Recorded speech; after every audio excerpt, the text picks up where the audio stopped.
Happy Red Kingdom Friday, and we're live this morning to discuss Missouri's counter versus Kansas to retain the Chiefs, if Bryan Cook can step up as a leader, and ponder about punters. All that next on Gridiron Gambit. Welcome, Chiefs Kingdom. Thanks for tuning in to this Red Kingdom media production, bringing you raw, authentic Chiefs coverage. Make sure to like and subscribe to stay up to date on your team. Now sit back and enjoy the show.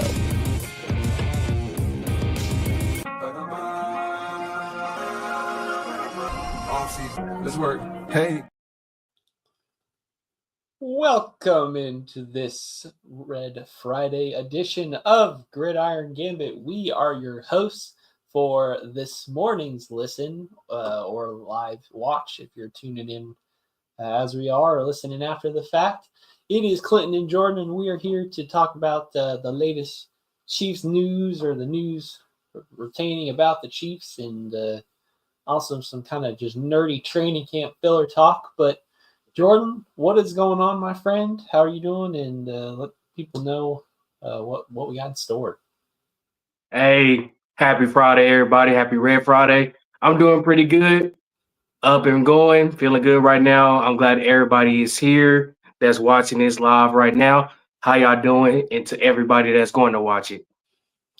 That's right. We love our Red Kingdom community. A lot of y'all know us as Jordan's brand. Basically, hey, I'm Jay Frank, and we did a thing. Hey, we see your face all over the place. So I think Monty one day said, "Oh, he might be our mascot inadvertently." So, hey, give me a mascot suit. I'll show out a little bit. We just like having you on, and these episodes are able to get you on and get podcast episode and let you be on video, other than just that vertical quick minute. So, right, I'm glad we could get here this morning to talk some Chiefs, and I will stop delaying this any further as we officially begin. And our first topic is show me the money. Mm-hmm. And the show me is a dash because, show me state of Missouri. Mm-hmm. And the Missouri Senate has approved a plan that will keep the Kansas City Chiefs and Royals in Missouri, agreeing to fund a portion of the stadium, which, if you compare it with the Kansas proposal, looks to add, I think, about nearly $400 million extra dollars in Clark Hunt's pocket in terms of what it would cost the state versus his estate to pay for the new stadium. Mm-hmm. But Jordan, what do you think this means for both the Chiefs and the Royals as well moving forward? And as a fan, how do you feel about the teams staying in Kansas City on the Missouri side for many more years? Just having it here in the Missouri side is nothing but history here. Like, come on now. It's okay, I guess, in a way, but not really. Because a lot of people is going to be pissed off if, to be honest, either team moved to Kansas. A lot of people wouldn't be pissed off about the Royals moving to Kansas, but the Chiefs, it's just more history, more remembrance of us being in the Show Me State. Even my uncle, Jim Kearney, played in the 60s. All the history that went from winning that first Super Bowl to now, what's the point of moving us? I know the money talks, BS walks, but at the same time, people got to think it's so much history with this team. And now that we're winning, what's the point of moving? What's the point of moving? Dre's on the go for new history on the Kansas side, but now keep it on the Missouri side now. I would agree with that, and that's just because I'm a person of comfort. And I've made the Missouri side my home over the last several years, and to think I got to get closer to more traffic going back into Kansas, like all the other traffic seems to be, that doesn't seem like a pleasant experience. But that's coming from a selfish personal side. If I'm just coming from a fan, Chiefs Kingdom spreads throughout the Midwest. I mean, there's Iowa, there's Nebraska. You could argue we steal some of Colorado, Oklahoma, parts of Texas. Now that Patrick Mahomes is the face of the NFL, and he pretty much owns the state of Texas. Sorry, Dallas Cowboys. But unfortunately, the Chiefs and maybe the Royals here in the next couple of years, if their young core continues to be performing and improve and steps in terms of the front office and coaching.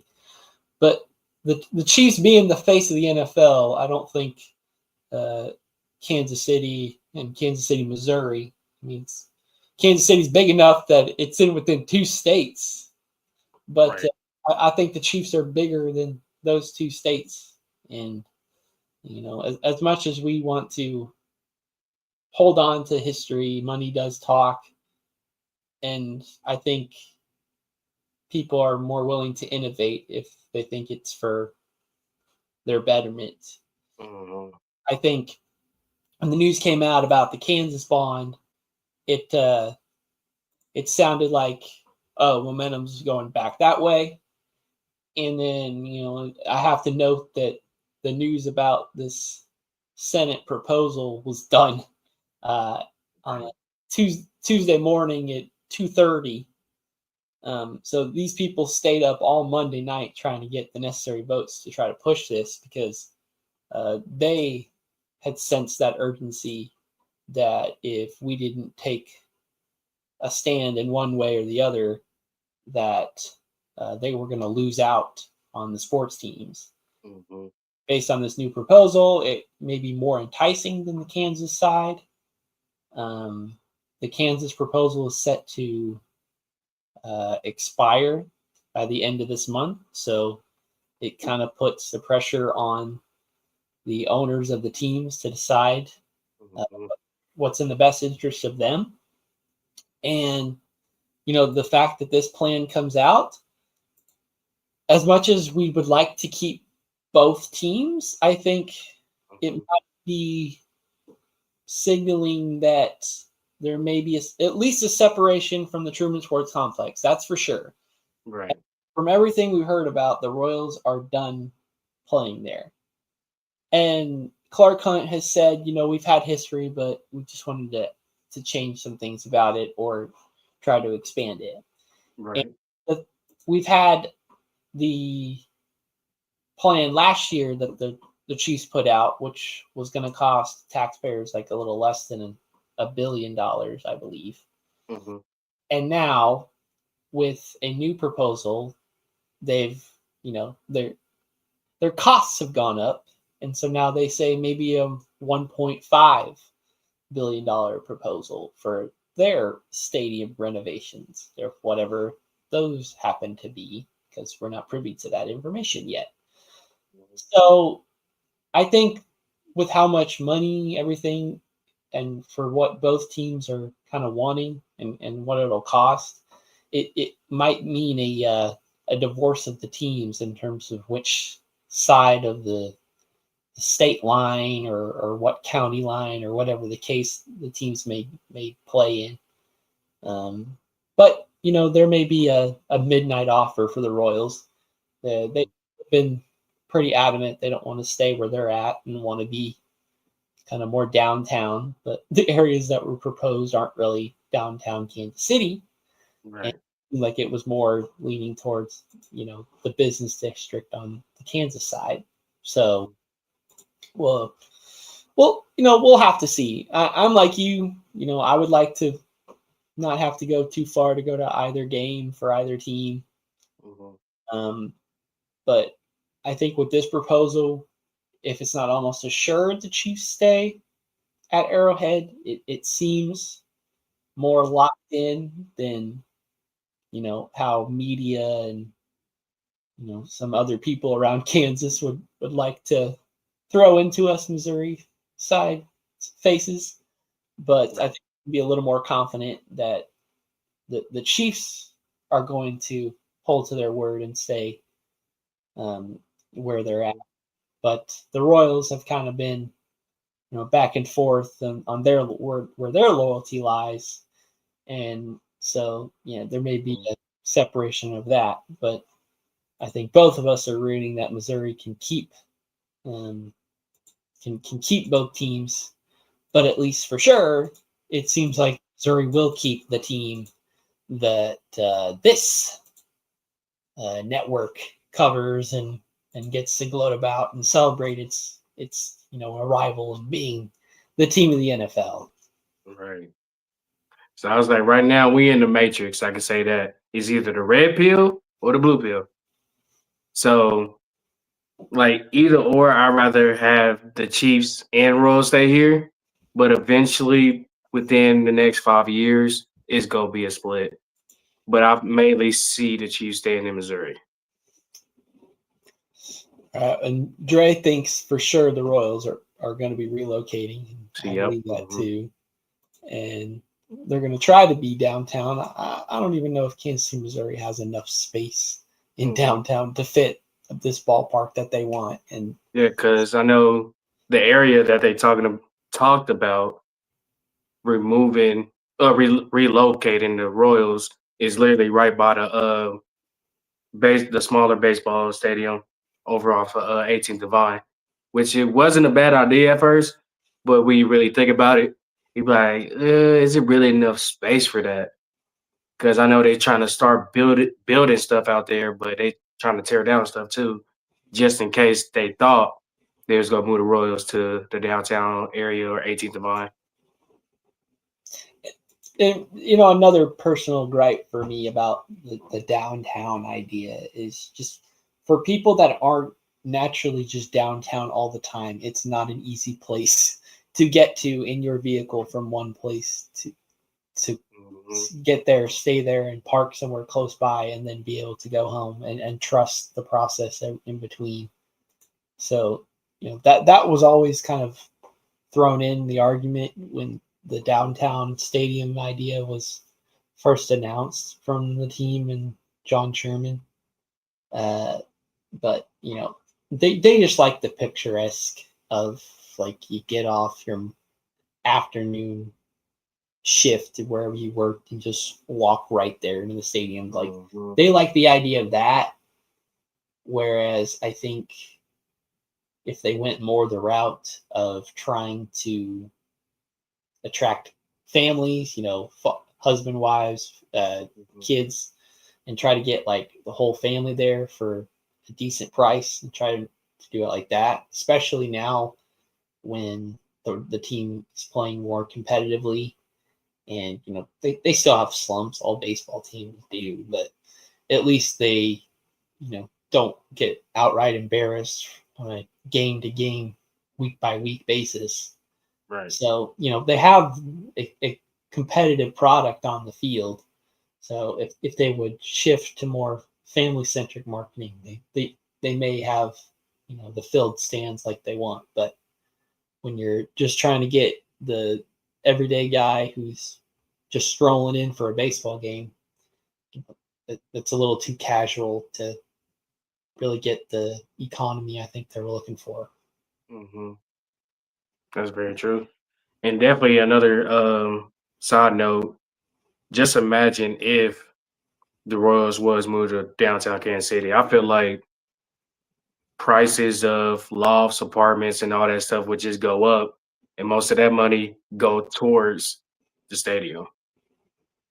And definitely with the area around, I know it'll just be tough with people getting out of the stadium, people getting in the stadium and stuff like that. It would just be tough.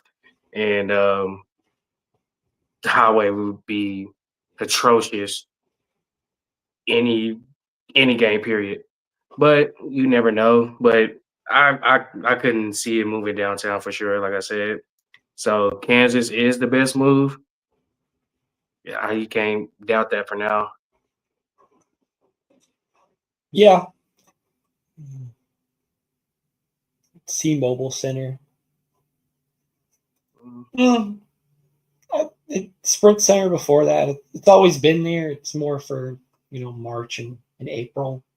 That, if Kansas City could have a NBA team, that'd be the perfect place to put them. I think we're all just thinking of the wrong sport here. If you want a downtown stadium, do some basketball games. I mean, you're not trying to fill a 50,000 seat baseball stadium. You're trying to fill a 20-some thousand basketball arena, and Kansas City can do that any given Sunday, baby. Right. So, just imagine if we brought a basketball team back to Kansas City.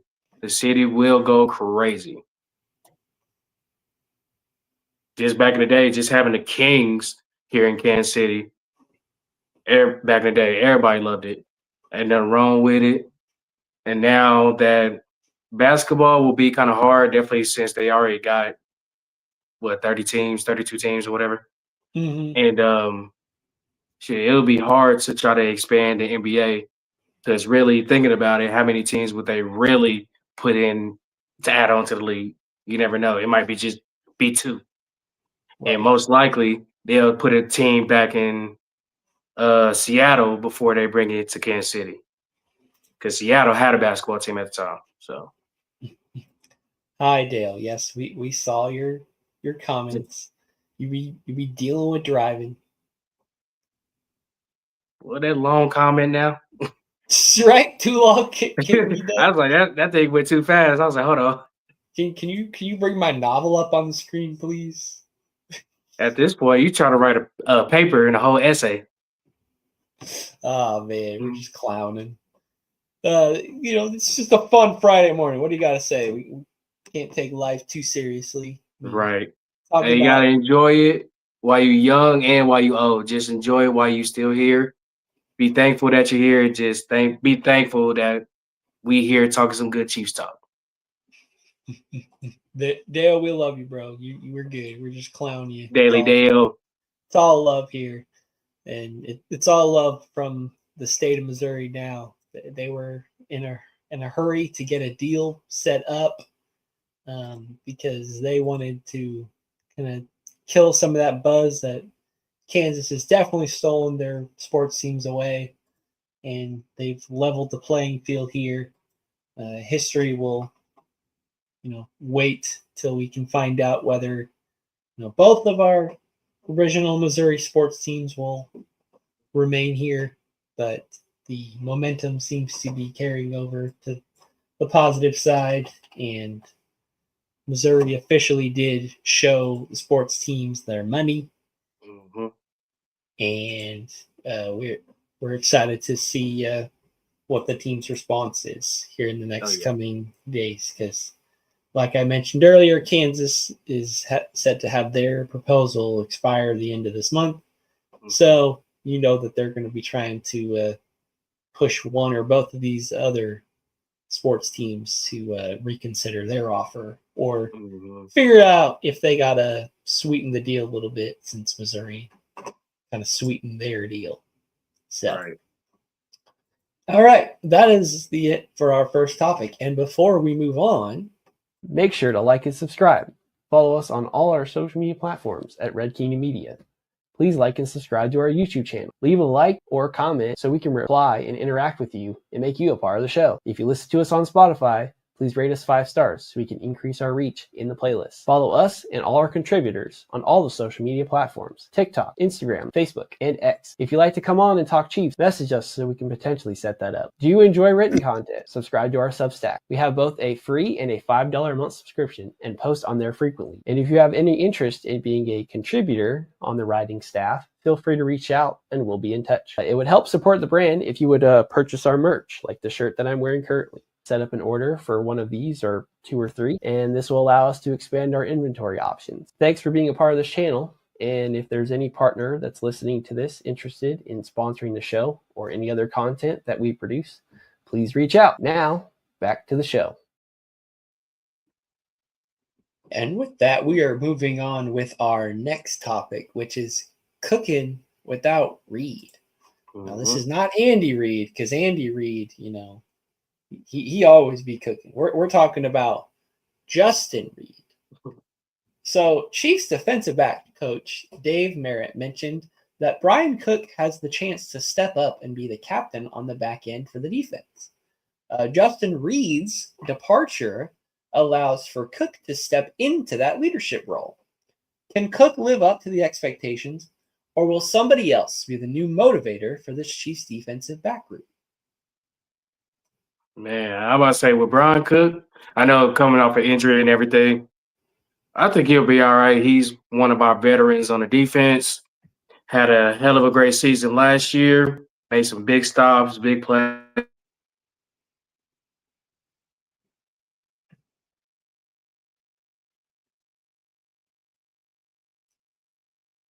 Oh, that's brutal.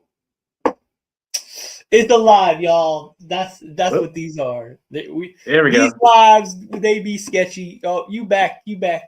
There we go. All right. Sorry about that, y'all. But with Bryan Cook being limited due to his injury and everything, I think he'll be all right. Definitely going through OTAs, training camp, and everything. He'll be just fine. He's definitely going to take that leadership role and step up to the plate and make sure he has that starting spot. Once again, sorry that my end of the live was messed up. I apologize for that. You good, bro. Don't worry. If this is the clip, no one will see that later. I think at this point I have to agree with you, and I don't know if I'm, extremely confident in it. Like, not disregarding Cook's abilities or, his potential or his leadership qualities at this point. Mm-hmm. I think throughout this offseason, when Justin Reid left, there was this assumption that the team is either very confident in their defensive backs and thinks that they will immediately step into these roles that they may or may not have had exposure to already. Mm-hmm. Or will they bring in a veteran or draft a player higher at that position that you think may immediately come in and be a starter and kind of push those guys down, and then all of them have to kind of prove it again. Mm-hmm. And we didn't really see the safety, and we didn't really see much of the defensive back get added except for Noah Williams, who we think can be a pretty good boundary corner. And so we were saying, if you let Justin Reid walk, that means that you're very confident in Bryan Cook and also Jaden Hicks' ability to be starting safeties in the league. And with Jaden Hicks, we really haven't seen that. And Cook, we saw little bits of it. And then he's had some injury history as well. Mm-hmm. So I think he's poised to kind of take that role. Do I think that he can live up to those expectations? I think at this point he kind of has to. Mm-hmm. And if we get to August and then Justin Simmons is still sitting on the free agency market and Steve Spagnuolo had second thoughts and Justin Simmons comes in and kind of takes that spot and allows the younger guys to learn under him instead, Mm-hmm. I wouldn't necessarily be shocked, but I also believe that this team has more confidence in their defensive backs year to year than I usually give them credit for. Right. And Dre points out that he was never a fan of Justin Reid. And I think at times myself and other members of Chiefs Kingdom were critical of him, mostly because he was, the free agent that came in and you paid a safety. And when you pay a safety, they got to be really, really good and be really dominant. Ever since we had Eric Berry, and then unfortunately, the sudden, I don't even know what to call it. He just disintegrated out of thin air and never got to see him again. Right. So, paying a safety makes Chiefs and maybe the front office a little nervous, but they've done patchwork there. And Right. it seems like this might be the first year they're allowing a rookie to kind of outright win that spot.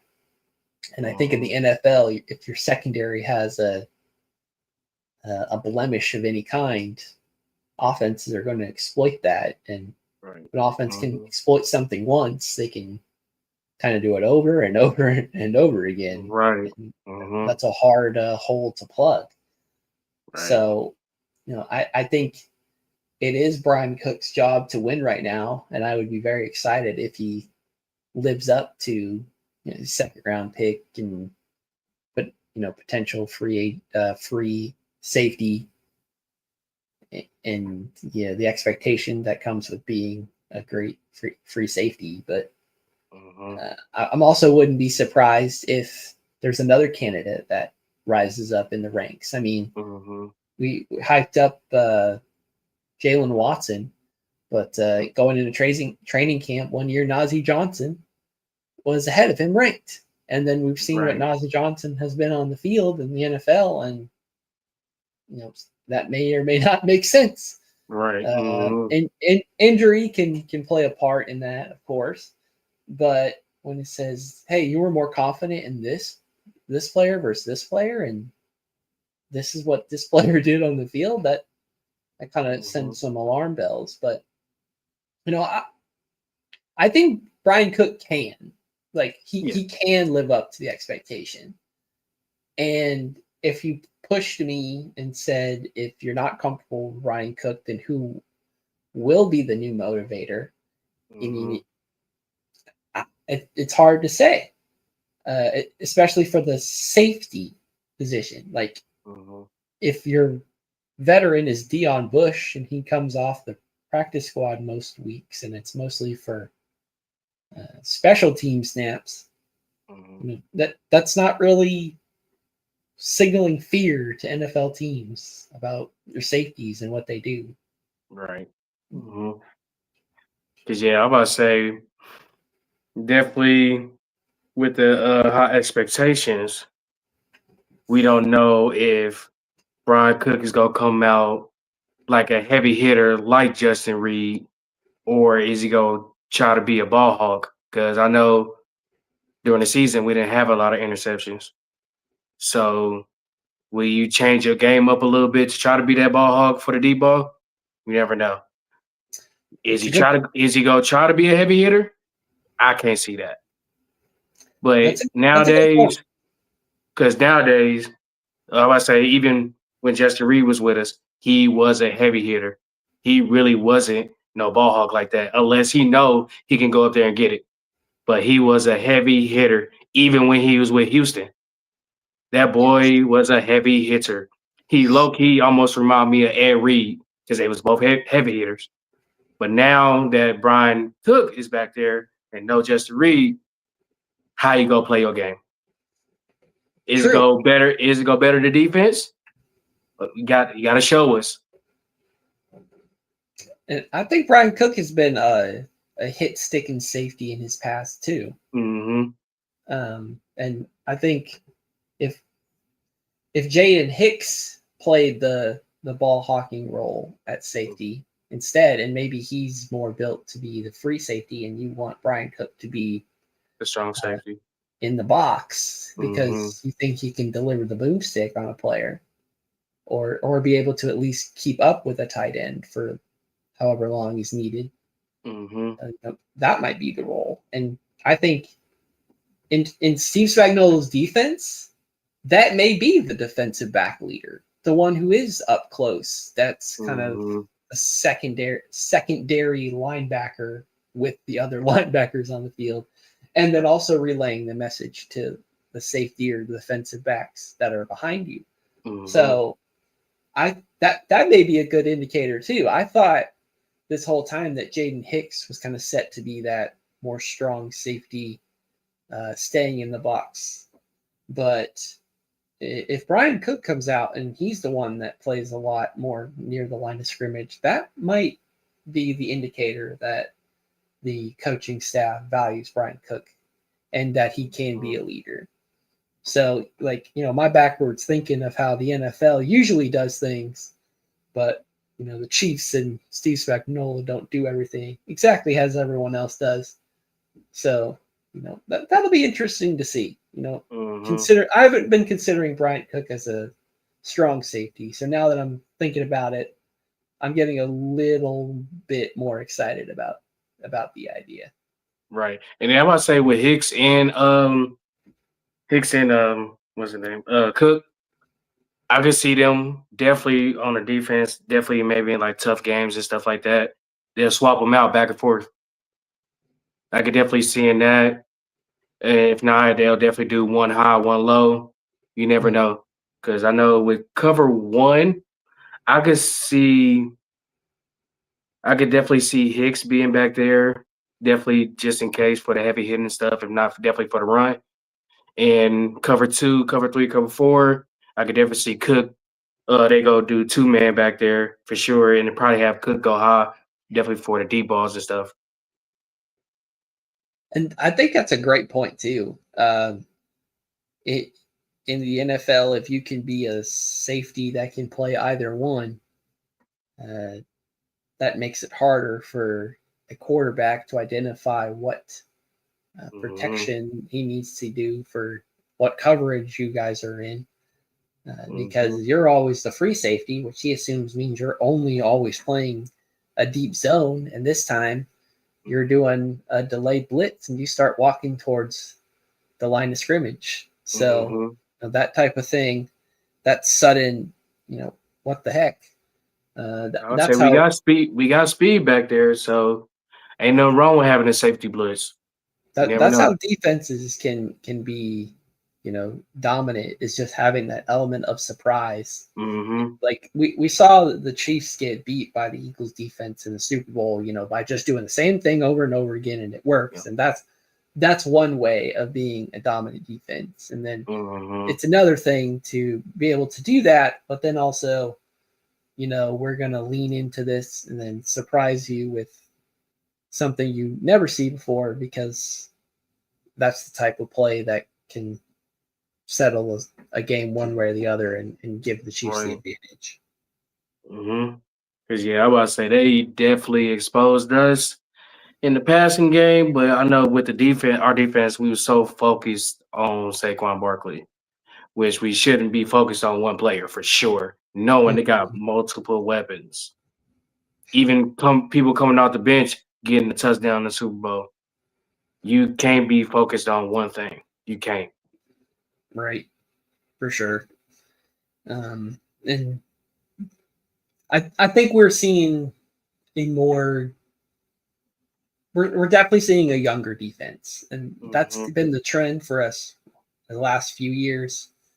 But with no Justin Reid returning or no other older safety who's not on their rookie contract for the Chiefs right now, or a vested veteran who's been through the NFL and isn't a clear starter, the defense is trying to get younger and younger, even more so.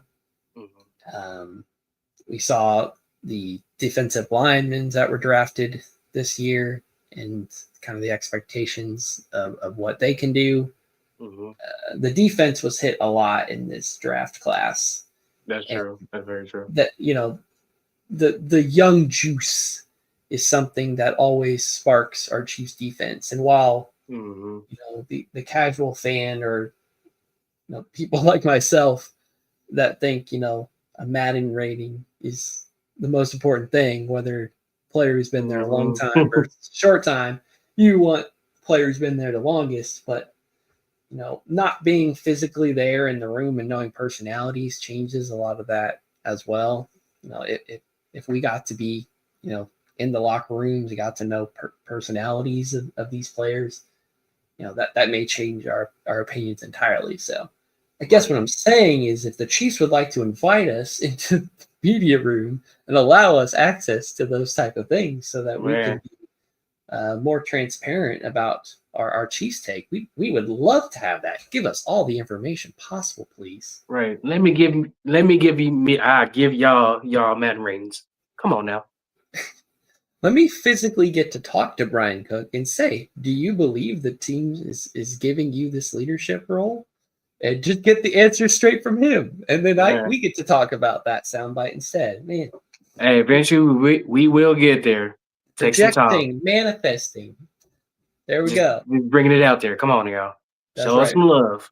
We bringing the good vibes on this show and on this brand. That's what we are all about. So, any final thoughts about Bryan Cook, Justin Reid, J.D. Hicks, or any defensive back on the Chiefs roster? Hey, with Cooks, hey, we got time to get better. We get better day by day. Don't let the hype get to your head. Don't let the starter position give you that big head. Just go out there and ball like you did last season. Hey, even though we got hurt, but hey, just do your thing. You had a hell of a season last year. Hey, don't let these people get in your ear. Just ball out. That's right. We are ready for some juice in the defensive back room and on this Chiefs defense and the roster itself. And we are ready for a redemption year. And I think that's what we're building towards. And one way that we can redeem ourselves is making sure our punter is good. Yeah, let's transition into that. Let's do Battle of the Boots. Sometimes doing these transition shows straight off the dome, right on the live stream. It doesn't always come the smoothest, but you just got to play it off best you can. So, Dave Toub mentioned that the punter battle between Matt Araiza and Eddie Czaplicki, I'm going to butcher that like crazy. Yeah, I seen that name too. I was like, how do you say that? And that the battle is real between those two. Araiza is getting back into form. He's after dealing with legal issues. And he joined the Chiefs last season. And so he's hoping that he can keep his spot. What factors do you think can keep Araiza from winning the punter job? What do you think would lead to him kind of losing that spot? Not staying focused. Just getting beat out pretty much. Even though I know he went through the legal actions and everything, I feel like he is ready, but don't let anything distract you and lose your focus on anything. I feel like it's his motive or his downfall of losing that position. It's not nobody else's. So the Chiefs got last year's or this year's. So they pick up who got the Ray Guy Award as the best college football punter last season, 24 versus 25. It's very confusing. You have to think about it and go off the top of the head. But we've seen the Chiefs do this before. I mean, they liked Townsend enough that he kind of took that spot after Colquitt kind of ran his course. And shout out to Dustin. That's the whole reason we're bringing up punters again for a segment. The last segment of the show on a Friday, we're talking about punters. It's because Dustin Colquitt got a one-day contract to officially retire as a Chief. Yeah. I kind of figured he was retired when he was done playing with us, but I guess if he officially got to say it out loud and got an excuse to be back with the coaches he loves and teammates, some of which that he knows and some are brand new. That's nice to see, and the Royals have been doing that a lot with some of their former players this year too. So it just seems like the year of get guys back in the fold who are important to us in our history, so that we can continue a legacy here in the present and establish a grand legacy for the future. Oh yeah. And also shout out to Anthony Sherman and Jamal Charles as Patrick Mahomes handed off his final handoff. Shout out to them. That's right. And then freaking Winchester gets to long snap him to boot a punt and give Dustin his last one. Yeah. Shout out to them, Chiefs legends right there. Yeah. That's what it's all about, man.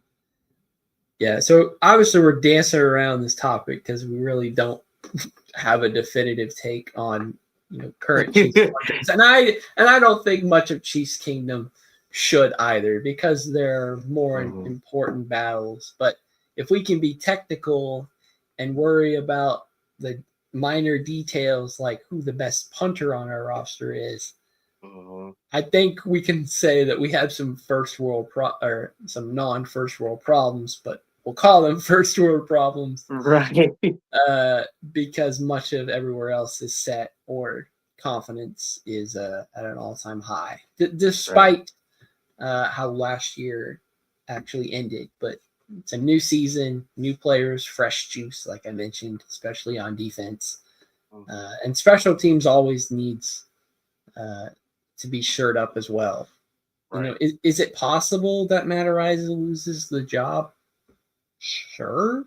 I mean, I guess. I mean, I don't know how much money the Chiefs would save by paying an undrafted free agent rookie for 1 year versus a player who got cut from his rookie deal. And to me, that money is basically the same. But, if we were willing to go Townsend over Colquitt, who, didn't retire till just this week in 2025, right. We can't assume anything with Dave Toub.